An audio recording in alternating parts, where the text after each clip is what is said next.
53 years ago, Harold Wilson announced his plans for University of the Air.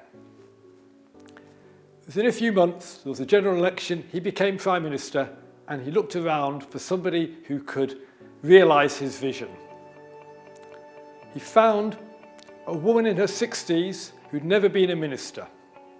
It was an inspired choice because Jennie Lee had the passion and the tenacity to realise these ideas. She assembled a team and ensured that there was a white paper before the 1966 general election and that the plans for the University of the Air were in the manifesto.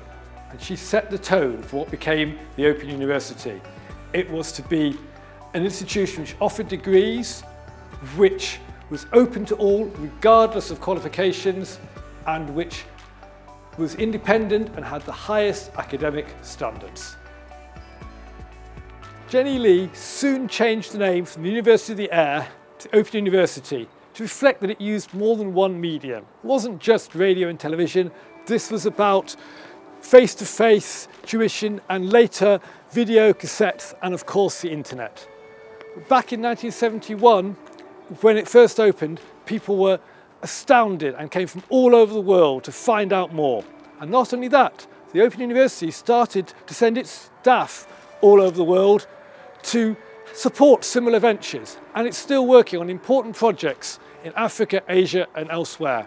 Central to this was that students and staff collaborated to ensure that they taught the right things, they taught it in the right way, and that they supported learning together. From the first, Open University television and radio broadcasts were available to anybody who wished to sit down and learn. And that's been the case ever since. 10 years ago, the Open University started to put its teaching materials up online through a scheme called Open Learn, and about 5 million people have taken advantage of that. Today, over 3 million people have actually done OU courses, again free and online through Future Learn.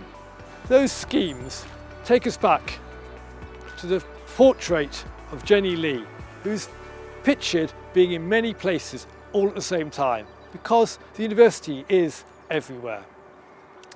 At its foundation, the first Chancellor said, "This university has no cloisters," a word meaning closed. "Hardly even shall we have a campus. The university will be disembodied." And that also reminds me of Harold Wilson, of whom it was said by his press secretary, the Open University was his monument. And that's an apt word, because it takes us to Christopher Wren, of whom it was said, "If you seek his monument, look around you."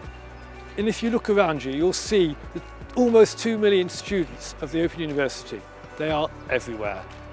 And they have not only got everywhere, they've also changed their lives, built communities, transformed societies in which they live. And yet, the university remains, in some senses, disembodied. It needs our bodies. We, all of us, can become the Open University.